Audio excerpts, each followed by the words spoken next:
Muy bien, hoy quiero continuar con nuestra serie Desintoxicación Espiritual. Hoy es la segunda enseñanza de esta serie y hoy voy a hablar acerca de emociones tóxicas. Entonces, si usted quiere ponerle un título a esta enseñanza, se llama Emociones tóxicas.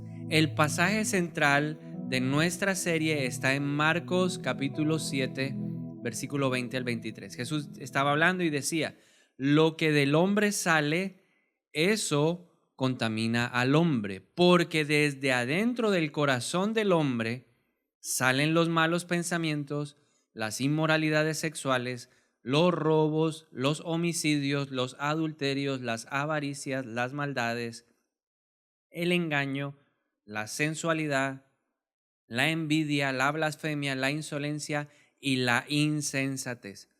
Todas estas maldades salen de adentro y contaminan al hombre. ¿De dónde salen todas las maldades?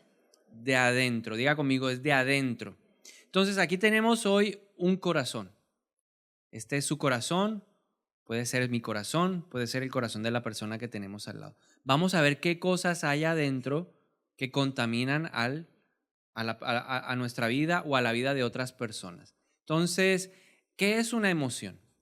Porque vamos a hablar de emociones tóxicas. Una emoción es un estado afectivo que experimentamos frente a estímulos externos que nos ayudan a reaccionar o a responder frente a lo que estamos sucediendo. Entonces, por ejemplo, cuando Colombia hace un gol, ¿cuál es la emoción que se manifiesta en nuestra vida? ¿Sí? ¿Alguien no siente alegría cuando hace? Porque yo pregunto y los veo, ¿cuál es la emoción cuando Colombia hace un gol? A ver, eso, muy bien. ¿Y cuando le hacen un gol a Colombia, qué sentimos? Tristeza. Todas las emociones son buenas. Las emociones las puso Dios. Dios nos hizo a su imagen y a su semejanza. La Biblia dice que Dios, por ejemplo, es un Dios alegre. Cuando uno lee el libro de Sofonías, capítulo 3, versículo 17 específicamente dice, nuestro Dios es un Dios alegre. Dios es un Dios alegre. Pero también la Biblia nos dice en el libro de Joel, por ejemplo, que Dios es un Dios tardo en ira, compasivo, que se conduele del castigo. Entonces eso nos deja ver que si fuimos hechos a la imagen y a la semejanza de Dios, pues somos también seres emocionales. ¿Cuántos son emocionales aquí? Todos, levante la mano, todos somos emocionales. Las emociones son buenas porque las emociones las puso Dios. La Biblia dice que todo lo bueno viene de Dios. Ahora, una pregunta. Si las emociones son buenas, si las emociones son necesarias, si las emociones vienen de Dios, ¿por qué se convierten en emociones tóxicas? ¿Qué es lo que pasa? ¿Qué nos lleva a ese estado en donde lo que Dios nos ha regalado se convierte no en una bendición, sino en una maldición? Y todo esto surge porque nuestras emociones muchas veces se salen de control. No tenemos dominio propio de ellas. Y ahí, en ese instante en que no sabemos controlar la ira, porque la ira es buena, es parte de lo que Dios nos ha dado, cuando nosotros no sabemos controlar la ira y se desboca, se convierte en un problema. Cuando la tristeza o la frustración no la manejamos, se convierten en un problema. ¿Qué es una emoción tóxica? Es un estado afectivo que experimentamos que produce veneno. Y se cumple entonces lo que dice la palabra, lo que contamina es lo que sale del corazón. Cuando esa emoción descontrolada nos lleva a hacer cosas o a decir cosas o a pensar cosas que van en contra de la palabra de Dios o que afectan a una persona, esa emoción se convirtió en algo tóxico. Ahora yo quiero compartirte en esta mañana 3 emociones tóxicas. Hay muchas, pero creo que trabajando estas 3 en nuestra vida vamos a producir un cambio en todo lo que nos rodea, en la gente que nos rodea, en nuestra familia, en el trabajo, en la universidad, en el colegio. Y la primera de ellas está aquí, la tengo representada con este colorcito, este color amarillo. Vea lo que pasa. Ahí echamos un poquito de esa emoción y la emoción empieza a correr por un corazón. ¿Usted recuerda cómo estaba hace un momento el corazón? ¿Qué color era? Transparente. Y ahora en este instante, ¿cómo empieza a ponerse? Amarillo. La primera emoción tóxica es la envidia. La envidia empieza a alterar el color de nuestro corazón. Ahora, ¿qué es la envidia? La envidia es el arte de contar las bendiciones de otros en lugar de contar nuestras propias bendiciones. Voy a volverlo a repetir porque es buenísima esta definición. La envidia es el arte de compartir o de contar las bendiciones de otros en lugar de contar mis bendiciones. La palabra latina para envidia es invidia y significa mirar con malicia o resentimiento. Ahora una pregunta, ¿alguna vez has sentido envidia? Uno mira con resentimiento, uno mira con malicia. La envidia está sustentada o nace del matrimonio de dos conductas en la vida de nosotros. La primera de ellas es la comparación. Si nosotros nunca nos comparamos con otra persona, nunca seremos envidiosos. La envidia nace de la comparación, de mirar lo que el otro tiene, de mirar de lo que al otro le dieron, de la bendición del otro. Y se suma al resentimiento. La envidia entonces es la unión de estas dos conductas, de la comparación y del resentimiento. La palabra resentimiento significa sentimiento persistente de enfado o de molestia hacia alguien. ¿Alguna vez se ha sentido molesto porque alguien le da lo que usted consideraba que era para usted?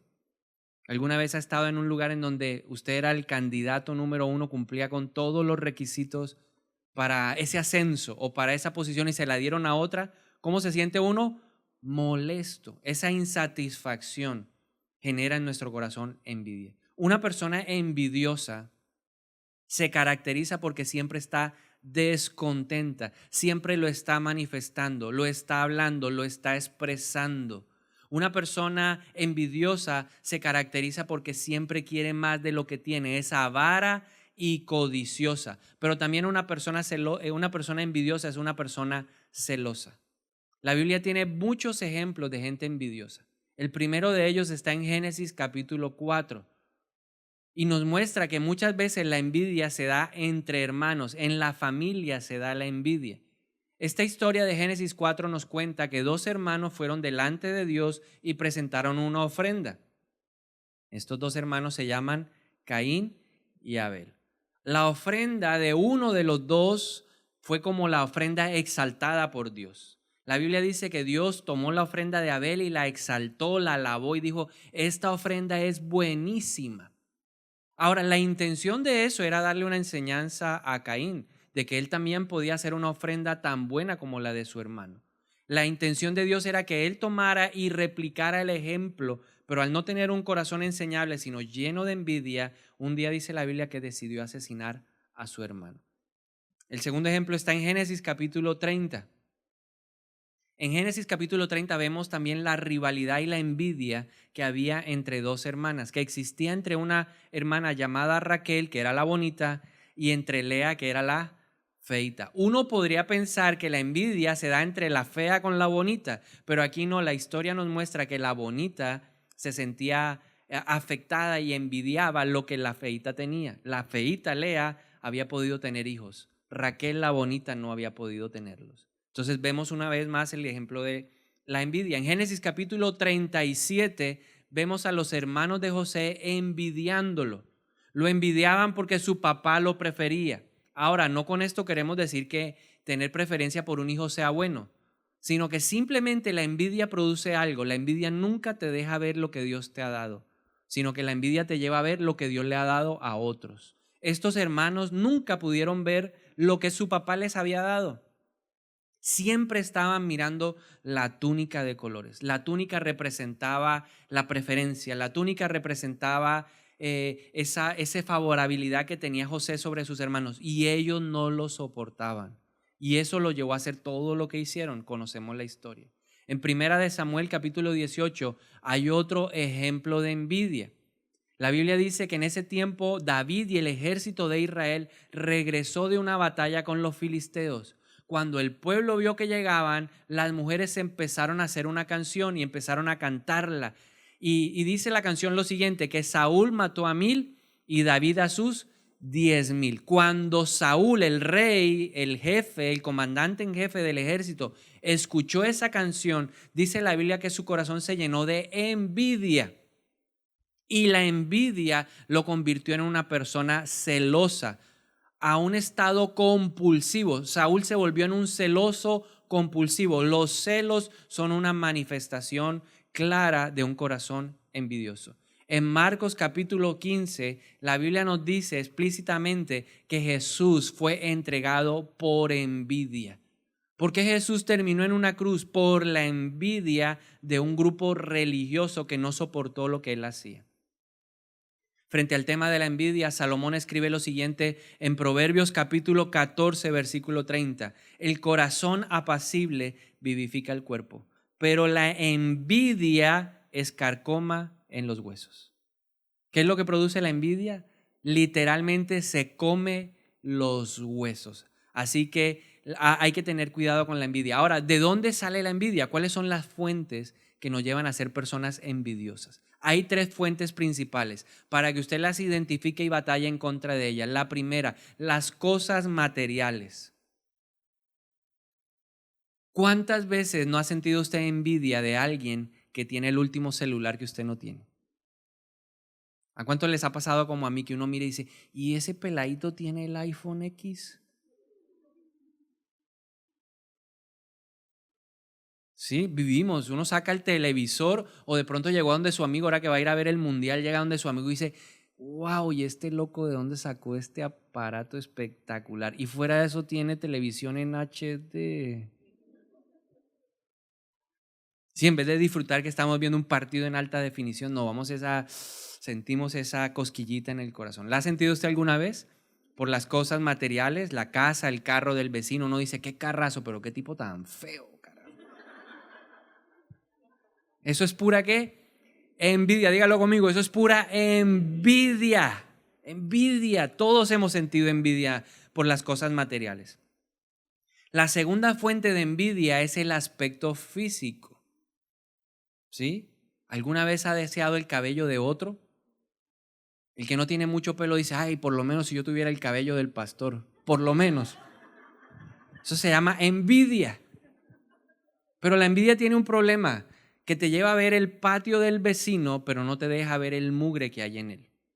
Entonces nosotros anhelamos, deseamos los ojos, deseamos las orejas, deseamos, uy, si tuviera yo los labios, si tuviera el cuerpo de Brad Pitt, pero no vemos lo que hay en la basura de su vida, en el patio de su casa. Esa es la segunda razón por la cual nosotros envidiamos la parte física. No nos aceptamos como Dios nos hizo. Y lo tercero son las relaciones.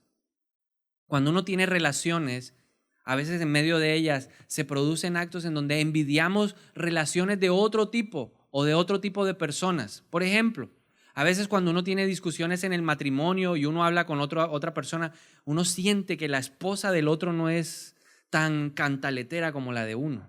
O viceversa, que el esposo no es tan cansón como la de la persona. Pero eso es simplemente ¿qué? Un sofisma de distracción que está escondiendo la envidia. Entonces, ¿alguno de ustedes puede identificar en su corazón la envidia? Ya hemos visto lo que produce. Un corazón transparente se va transformando. ¿Cómo combatir la envidia? 3 cosas prácticas que nos van a ayudar a combatir la envidia. Número 1, no te compares con nadie. Eso nos gusta a nosotros. Pero es que yo quiero ser como él. Me gusta lo que él tiene. No te compares con nadie. Gálatas capítulo 6, versículo 4 al 5 dice lo siguiente. Así que examínese cada uno su obra. ¿Qué debe examinar cada uno?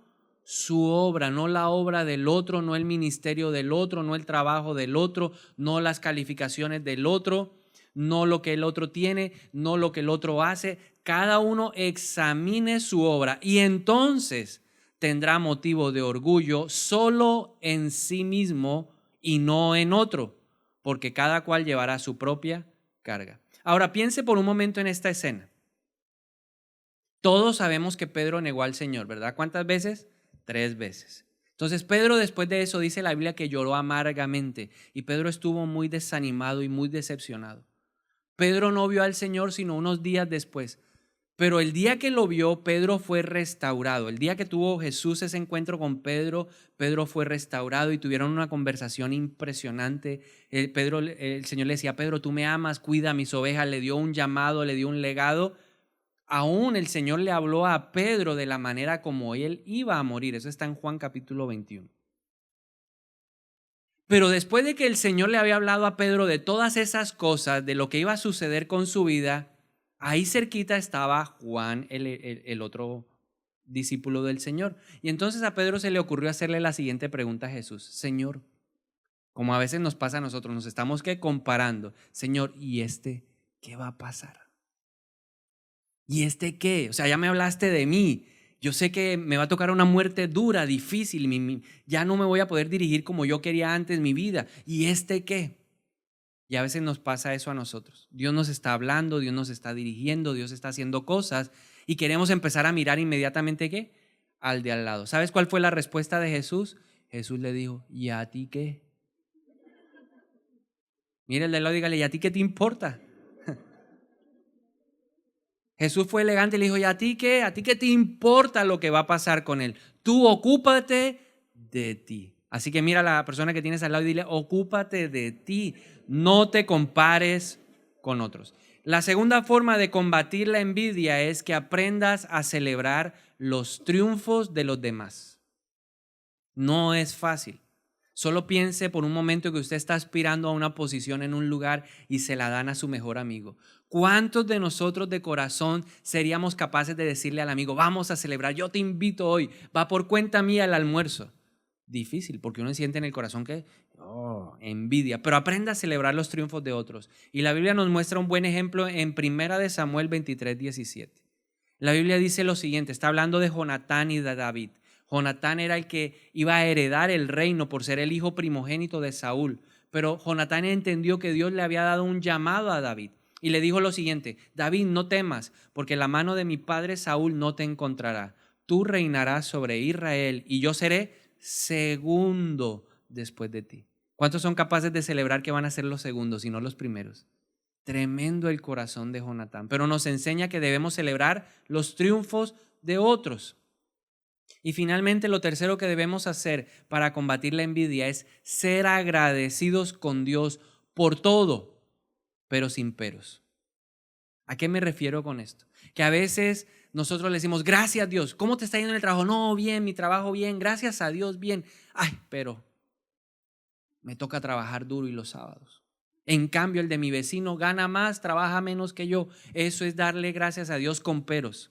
Y la forma de romper la envidia es darle gracias a Dios, pero sin peros. ¿Qué carro tan chévere? Sí, pero ya es modelo 2010, ya está como viejito. Eso es darle gracias a Dios con peros. Darle gracias a Dios, pero sin peros. Segunda emoción tóxica, rojo, tiene que ver con nuestra emoción. Así nos ponemos muchas veces nosotros. Rojos de la ¿qué? De la ira. El ácido del enojo. Segunda emoción tóxica, el rojo del enojo. Una pregunta: ¿cuántos de ustedes se han irritado por la corrupción que hay en Colombia? ¿Cuántos se han sentido indignados por todo lo que hacen los corruptos de este país? Levante la mano si usted se ha sentido indignado. ¿Está mal eso? No. ¿Cuántos se han sentido molestos, inconformes por toda la injusticia que vemos? ¿Está mal? No, de ninguna manera. ¿Cuántos de ustedes se han sentido molestos porque alguien le llega tarde a una cita?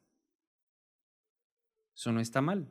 ¿Cuántos se han sentido molestos o se han sentido indignados porque alguien dentro de su grupo de trabajo no hace la tarea?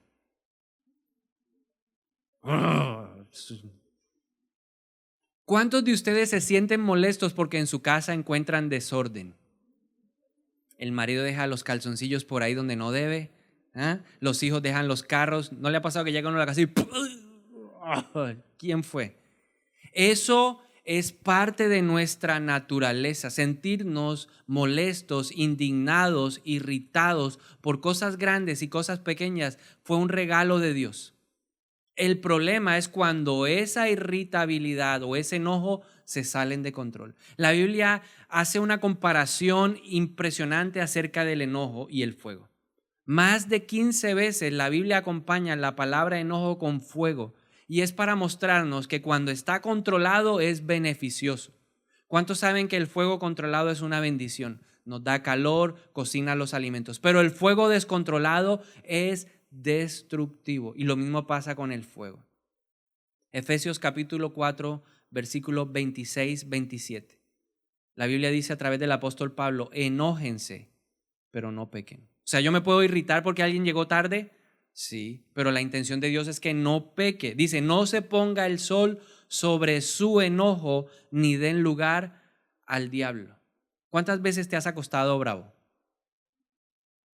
¿Cómo se levanta uno al día siguiente? ¿Se levanta uno descansado o se levanta uno qué? Peor. Yo me levanto peor, más bravo. Somos capaces de durar ¿qué? Sin hablarle a otra persona una semana. ¿Cuántos han durado una semana sin hablarle a alguien? 2 semanas. Es impresionante lo que el enojo hace cuando nosotros no lo tratamos. Ahora, hay 2 tipos de enojo y la Biblia nos los muestra a través de 2 ejemplos específicos. El primero de ellos está en Génesis capítulo 4, versículos 6 al 7. Ese es el primer tipo de enojo. Vamos a verlo. ¿Qué pasó? Dice, entonces el Señor le dijo a Caín, ¿por qué te has enfurecido? ¿Por qué ha decaído tu semblante? Si haces lo bueno, no serás enaltecido, pero si no haces lo bueno, el pecado está a la puerta y te seducirá, pero tú debes enseñorearte de él. Ahora, ¿qué pasó después de eso? El hombre que en medio de su tormenta emocional sacó y mató al hermano. Entonces viene el primer tipo de enojo, es el enojo tipo volcán. Es el que hace que uno ¿qué? Erupcione. Y uno se lleva por delante lo que sea. ¿Hay alguno que reaccione de esa manera en el enojo? Que eso, cuidado, que cuando está enojado acaba con el que esté por delante. Ahora, Proverbios 14:17 dice algo frente al tema del enojo visible o tipo volcán. Dice, el que es irascible hará locuras. ¿Qué hemos hecho en medio de esa ira descontrolada? ¿Hemos gritado? ¿Hemos insultado?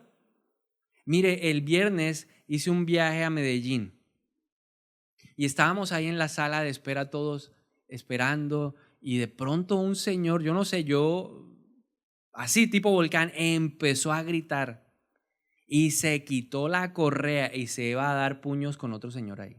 ¿Eso es enojo tipo qué? Volcán. ¿Qué hace cuando usted ve a alguien así? Usted corre, ¿no?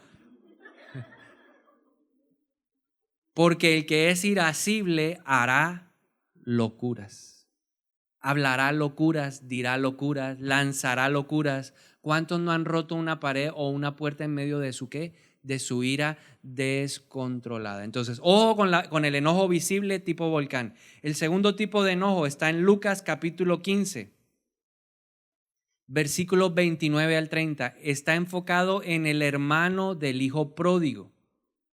El hijo pródigo fue el que le pidió al papá la herencia y fue y se lo gastó parrandeando con mujeres, haciendo locuras. Y luego cuando se lo gastó todo, decidió regresar y su papá lo recibió no como él pensaba que lo iban a recibir, como una persona que iba a ser un trabajador de la finca, sino lo recibió como el hijo, lo bañó, lo vistió, le dio un anillo, lo alabó e hizo una fiesta.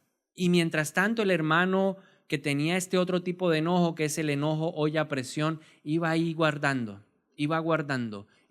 hasta que llegó un momento en que explotó. Lucas 15, 29 al 30 dice, pero respondiendo él le dijo a su padre, he aquí, tantos años te sirvo y jamás he desobedecido tu mandamiento y nunca me has dado un cabrito, ni siquiera un cabrito, para regocijarme con mis amigos. Pero cuando vino tu hijo, que ha consumido tus bienes con prostitutas, has matado para él un ternero engordado. ¿Qué tipo de enojo manejas tú? ¿Eres como un volcán o eres como una olla a presión?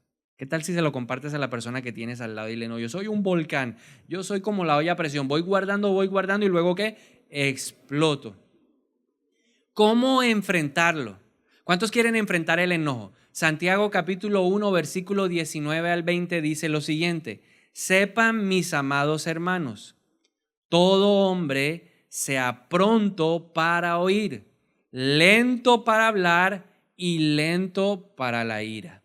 Entonces, ¿cuántos quieren tener dominio propio sobre la ira para que no pequemos? Lo primero que tienes que aprender es a ser una persona rápida para oír y luego lenta para hablar. Tómate tiempo siempre para procesar lo que vas a hablar. No hables por hablar. La ira descontrolada nos hace decir cosas que después vamos a lamentar. ¿Cuántos quisieran recoger palabras que han dicho en medio de la ira? La Biblia dice que las palabras son como el agua. Cuando uno las lanza, ya no las puede recoger. Son como el agua desparramada. ¿Quién puede recoger el agua desparramada? Nadie. Entonces cuide sus palabras. Muy bien, ¿cómo vamos ahí? ¿Está identificando usted emociones tóxicas? Vamos con la tercera y última en esta mañana. Aquí está la número 3. Vamos a ver el efecto que hace. Esta tiene que ver mucho con las otras dos. Y se llama la amargura. ¿Cómo vuelve nuestro corazón? Oscuro. La amargura es un sentimiento duradero de frustración, de resentimiento y de tristeza. Viene a nuestra vida cuando sufrimos desilusiones o enfrentamos injusticias. Esta definición es importante porque nos permite ver algunas características de la amargura. Dice la definición que es una emoción o un sentimiento duradero. Y la primera característica de la amargura es que le gusta el tiempo. A mayor tiempo, más fuerte es la amargura. Entre más tiempo me demore en trabajar en mi corazón, más amargo voy a ser yo. La amargura es directamente proporcional entonces al tiempo. Si usted no trabaja la amargura, si usted no la trata, usted va a ser una persona reamargosa. ¿Conoce gente amargada? La Biblia dice que el corazón alegre hermosea el rostro. La primera señal de una persona amargada se ve en ¿dónde? En su cara. Así que con ojos espirituales mira al de al lado y dile, tú no tienes cara de amargado.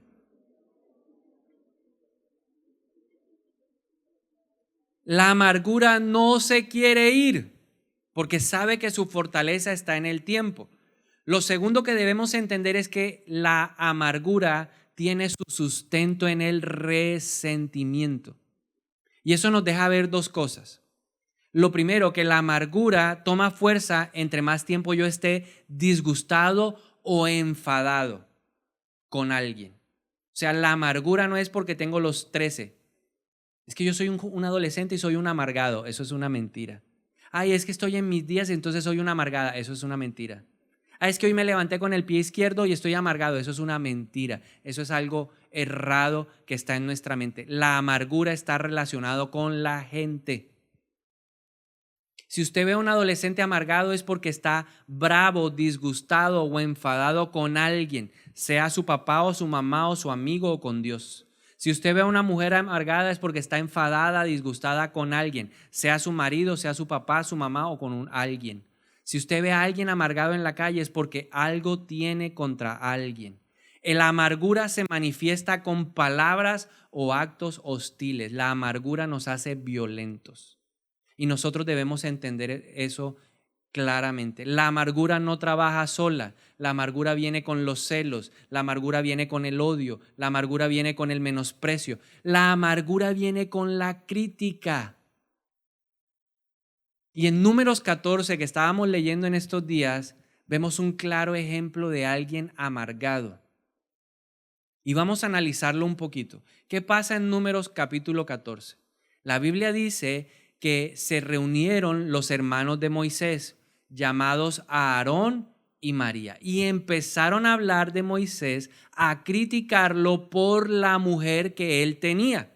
No les caía muy bien la cuñadita, no les gustaba, porque ellos consideraban que no era digna de su hermano Moisés. Típica reacción de muchas familias que conocemos nosotros, ¿verdad? Entonces ellos empezaron a criticar, es que esa mujer, mi hermano es demasiado, no sé qué hablarían, pero en realidad la Biblia dice que estaban criticándolos a ellos, a Moisés y a su esposa. Pero en realidad eso era simplemente la manifestación de lo que había en su corazón. La Biblia dice que el Señor que observa todo los llamó a los tres y les pidió que fueran al tabernáculo, y ellos entraron al tabernáculo y Dios confronta la intención, porque sabes una cosa, Dios siempre va a confrontar las intenciones de nuestro corazón.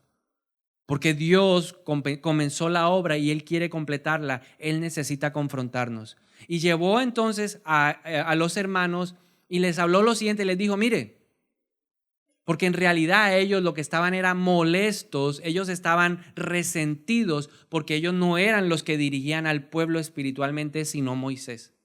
Entonces Dios les hizo ver eso.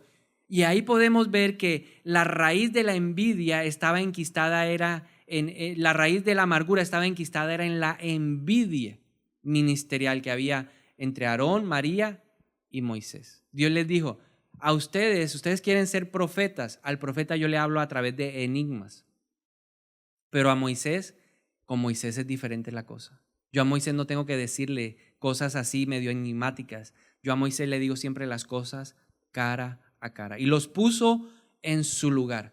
Pero aquí está la lección espiritual. Cuando uno sigue leyendo, la Biblia dice que a María le dio lepra. Y la lepra produjo que ella tuviera que detenerse y vivir un proceso de purificación, cumpliendo las leyes que Dios había dado a través de Moisés un tiempo atrás. Entonces, esto tiene que quedarnos como enseñanza. La envidia nunca te dejará progresar. La Biblia dice que durante 7 días María tuvo que quedarse quieta y por causa de esa quietud el pueblo también tuvo que detenerse. La envidia no te va a dejar progresar. La envidia no te va a dejar alcanzar el propósito de Dios. ¿Por qué? Porque siempre te estás comparando con el otro y eso te hace una persona amargada. Entonces, ojo, la amargura va a detener la bendición de Dios. La amargura no te va a dejar cumplir el llamado de Dios. La amargura va a detener la bendición de Dios. Ahora, ¿qué dice la Biblia frente al tema de la amargura? Hebreos 12:15 dice lo siguiente. Miren bien que ninguno deje de alcanzar la gracia de Dios, que ninguna raíz de amargura brote y cause estorbo y que por ella muchos sean contaminados. Entonces, ¿qué dice la Biblia acerca de la amargura? Que es una raíz. Ahora le hago una pregunta, ¿cuántos vemos las raíces de los árboles? Casi no se ven, hasta que brotan y son evidentes. Entonces eso nos deja ver que la amargura a veces pasa imperceptible en nuestra vida. Pero el peligro es que al pasar imperceptible se hace fuerte con el paso del tiempo. Y cuando nosotros queremos reaccionar, ya brotó. Y el autor de Hebreos dice que cuando la amargura brota causa estorbo. Ya se hace un problema. No solo para uno, sino dice que muchos son contaminados. Conozco personas que han contaminado lugares por su amargura. En el trabajo donde yo trabajaba, una sola persona amargada se encargó de dañar el ambiente de ese lugar. ¿Ha visto usted cómo una persona amargada en la casa daña el ambiente en la casa? ¿Sí? ¿Usted ha visto cómo esa persona ahí que nadie le puede hablar, nadie le puede decir, daña el ambiente en la casa? Yo he visto cómo gente amargada daña el ambiente en la iglesia. Cómo una persona amargada, como pasó en ese aeropuerto, estaba dañando el ambiente. Todo el mundo quedó así y el vuelo todo el mundo iba en silencio. Nadie se atrevía a hablar. Vaya a sacar a ese señor el juguete ahí en medio del avión y uno que hace silencio. Porque una persona amargada daña el ambiente de un lugar. Ojo, la Biblia dice que se roba la gracia. Pensemos qué trae la gracia. La gracia de Dios trae salvación. La gracia de Dios trae el fruto del Espíritu Santo. La gracia se come el amor. La gracia se come la paz. La amargura se come el amor. La amargura se come la paz. La amargura se come el gozo. Una persona amargada no es una persona gozosa. Siempre está ¿qué? Con el ceño fruncido, le tuercen a uno la boca, siempre lo miran con rabia, con enojo. La amargura se roba la misericordia. Se roba el fruto, lo más precioso de lo que Dios nos ha dado. La amargura se roba la esperanza. Pero al hablar la Biblia de que la amargura es una raíz, me hace pensar lo siguiente. Para que pueda crecer necesita un terreno adecuado. Porque la raíz lo que hace es tomar los nutrientes de la tierra que lo rodea para llevarlo a través del tronco hacia las ramas para que éstas den fruto. Si la raíz de amargura no encuentra un terreno apropiado, no crecerá. Pero si la raíz de amargura encuentra un terreno óptimo, esta raíz crecerá y se convertirá en un árbol gigantesco. ¿Cuál es el terreno apropiado para que crezca la amargura? ¿Dónde crece la amargura? En un corazón herido, lastimado, que no perdona. Pregúntese en esta mañana, ¿usted es una persona que perdona fácilmente? ¿O usted está lleno de orgullo y a mí que me pidan perdón porque yo no nací para pedirle perdón a nadie? Usted se está convirtiendo en un terreno propicio, productivo para que la amargura crezca. Mateo 7:17 dice: así también todo árbol sano da buenos frutos, pero el árbol podrido da malos frutos. Si nosotros no aprendemos a perdonar, nos convertiremos en el terreno preferido de la raíz amarga y así terminaremos nosotros. Ahora, ¿a usted le encantaría escuchar las palabras de una persona amargada? ¿Usted quiere ver cómo habla un amargado en la Biblia? ¿Cuántos quieren oír las palabras de un amargado en la Biblia?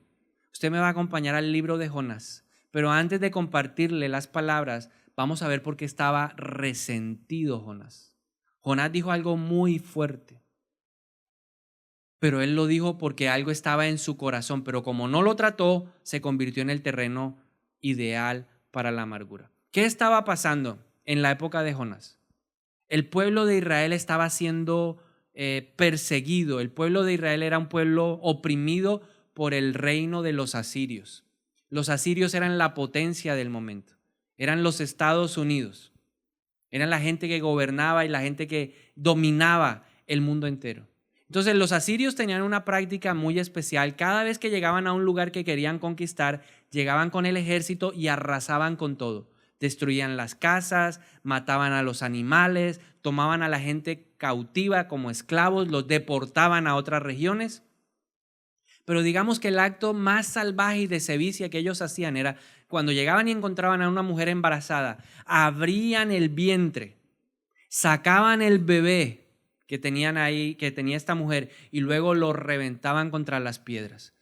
Todo como una señal para mostrar su barbarie e intimidar a los pueblos que iban a dominar. Jonás había sido testigo de todo eso. Ahora le hago una pregunta: ¿tenía razón para estar enojado?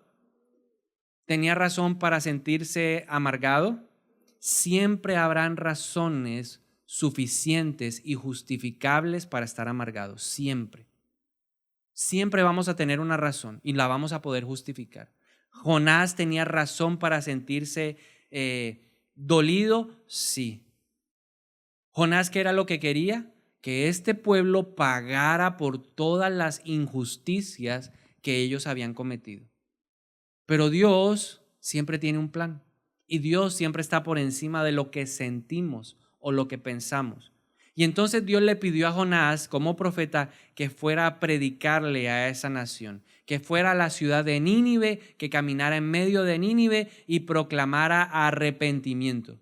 Dios le dijo a Jonás: ve y diles que si no se arrepienten de sus pecados, yo los destruiré. Jonás no aceptó la misión. ¿Recuerda usted que compró un tiquete y se fue para el otro lado y en medio del viaje entonces el barco se estaba hundiendo, lo tiraron a él, vino el pez grande y se lo tragó? ¿Vamos ahí en la historia?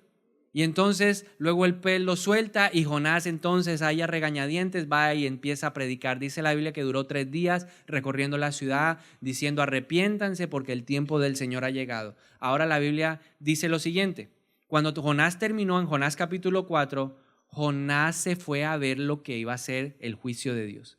Porque él en medio de su predicación nunca creyó que el pueblo se arrepentiría, sino que sería la puerta que Dios usaría para traer el juicio. Entonces se sentó y empezó a esperar a que viniera el fuego del cielo y nada que llegaba. Y entonces dice la palabra que eso desagradó grandemente a Jonás y lo enojó. Ira descontrolada.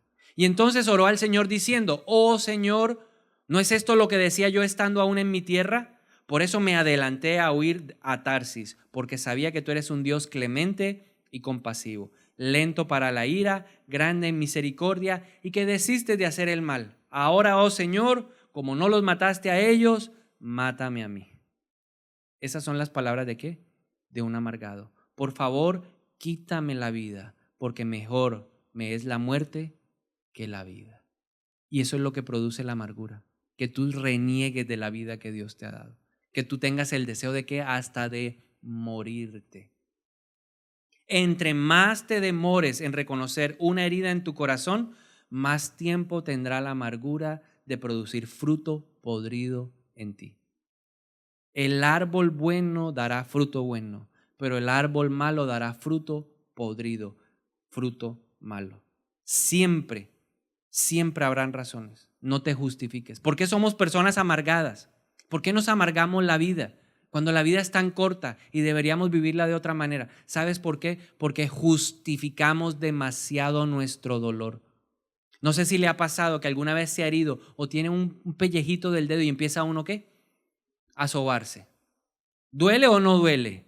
¿Cuántos lo han experimentado alguna vez? ¿Duele o no duele? Duele. Pero ¿por qué no lo tocamos? Porque hay algo de sabor dentro de eso y empieza uno y otra vez. Y sigue, y sigue. Duele, pero ahí estamos, ¿cierto? Es un dolor sabroso. La amargura nos hace creer lo mismo. Parece sabrosa, pero produce destrucción. Nosotros debemos tomar la decisión de arrancar la raíz de nuestra vida. ¿Cómo? Número 1, identifica quién te tiene amargado. Jonás, ¿con quién estaba amargado? Con Dios. ¿Estaba amargado con quién? Con los asirios. Ay, Dios, ¿yo para qué voy a ir a predicar si ya yo sé que tú eres clemente, compasivo? Finalmente tú los vas a perdonar. Yo lo que quiero es justicia. Yo lo que quiero es sangre. Yo lo que quiero es que paguen la ley del talión, ojo por ojo, diente por diente. Ellos mataron, yo quiero ver muerte. Y él estaba indignado y él estaba herido y estaba molesto con Dios y también estaba molesto con la gente asiria. ¿Quién te tiene indignado? ¿Quién te tiene molesto? ¿Quién te tiene amargado? Alguien te está amargando y tú tienes que identificarlo para poder ser libre de eso. Y lo segundo que debes hacer es perdonar. ¿Qué era lo que él debía hacer? Bueno, Dios, si tú los perdonas, pues yo también los voy a perdonar. Y no sentarse ahí en la montaña, esperar a que viniera el fuego de Dios. Y como no llegaba a decirle, Dios, ¿sabes qué? Mejor mátame porque no quiero ver esto. Nosotros tenemos que perdonar. Efesios 4, 31 al 32. Mire cómo empieza el apóstol Pablo. Dice, quítense de ustedes toda amargura. ¿Quién tiene que hacer la tarea? ¿Quién tiene que dejar de ser el amargado? Yo, dígalo conmigo, yo. Quítense de ustedes toda amargura, todo enojo, toda ira, todo grito y toda calumnia junto con toda maldad. Más bien, sean bondadosos y misericordiosos los unos con los otros, perdonándose unos a otros, como también Dios los perdonó a ustedes en Cristo. Pero es que yo no puedo perdonar, ya Cristo te perdonó. Y así como Él te perdonó a ti, que eres terrible, así como yo soy terrible, perdona. No hay nada en esta tierra que tú no puedas perdonar. Lógicamente, con la ayuda del Espíritu Santo de Dios. Entonces, ¿qué es lo que contamina? Lo que sale del corazón. ¿Cuáles son esas emociones tóxicas que nos están dañando en nuestro diario andar? La envidia, el enojo, la amargura. ¿Quieres seguir viviendo así o quieres cambiar? Sí, tenemos una tarea. Entonces, ¿qué tal si te le pones de pie un momento y oramos para que el Espíritu de Dios nos ayude hoy? Vamos a decirle a Él que no queremos seguir siendo más amargados. No queremos vivir más con la ira descontrolada. No queremos ser un volcán. No queremos ser una olla a presión. No queremos estar comparándonos, mirando lo que el otro tiene. No queremos tener lepra en nuestro corazón. No queremos perder las bendiciones. Queremos ser como Jesús. En esta mañana te pedimos, Señor, que nos ayudes. Y si tú, al igual que yo, puedes reconocer una de estas emociones tóxicas, te animo a que levantes tu mano y le digas, Dios, yo te pido perdón, porque en medio de mi enojo he hecho o he dicho cosas que te han ofendido. Te pido perdón porque en medio de mi ira descontrolada he maldecido, he insultado, he peleado, Dios, he golpeado, he maltratado, he humillado. Perdóname, Señor, porque en mi corazón hay una mata gigantesca, fuerte de amargura, porque vivo resentido, porque no he podido perdonar a mi papá, a mi mamá, porque no he podido perdonar a mi esposo, a mi esposa, a mi ex esposo, a mi ex esposa. Y por eso la gente no me ve sonreír. Por eso lo único que yo puedo dar es fruto dañado, fruto sucio, amargado. Yo quiero cambiar, Espíritu de Dios. Y reconozco que estas emociones tóxicas son pecado. Y te pido perdón en el nombre de Jesús, porque me he desbordado con celos, porque me he desbordado con crítica, con murmuración, con chismes, porque he señalado los errores de otros, pero no he sido capaz de ver los míos. Hoy te entrego mi corazón. Tu palabra dice: cuida tu corazón, porque de él mana la vida. Yo quiero renunciar en el nombre de Jesús a toda emoción tóxica que ha llegado a mi vida y que no me deja disfrutar lo que tú me has dado. En el nombre de Jesús, yo renuncio a la envidia, renuncio a la ira, renuncio en el nombre de Jesús hoy a tener un corazón amargado, resentido. Pero entiendo que hoy la llave es el perdón. Y vamos a orar al Espíritu de Dios para que nos ayude a perdonar. Él quiere que tú salgas hoy sin ese peso. Vamos a perdonar las injusticias, las decepciones, los engaños. Vamos a perdonar hoy en el nombre de Jesús las traiciones. Vamos a cerrar el ciclo para que pueda empezar uno nuevo. Porque tal vez estamos ahí como María, detenidos, retenidos, y no podemos avanzar hacia la bendición de Dios, hacia la tierra prometida. Hoy decido perdonar. Espíritu de Dios, ayúdanos a perdonar. Te entrego todo lo que produce esa persona en mi corazón. Te entrego la rabia, la ira, el enojo, la frustración, el deseo de verlo acabado, destruido. Todo lo entrego hoy y lo llevo a la cruz. Y con mi boca yo declaro que perdono hoy en el nombre de Jesús. Y yo te voy a animar a que perdones. Perdona. Si no te saludaron, si te saludaron pero no fueron verdaderos, si son hipócritas, perdona hoy. Gracias, Señor, porque hoy podemos perdonar. Aun si tienes algo contra Dios, no va a pasar nada. Dios entiende. Dile: te perdono,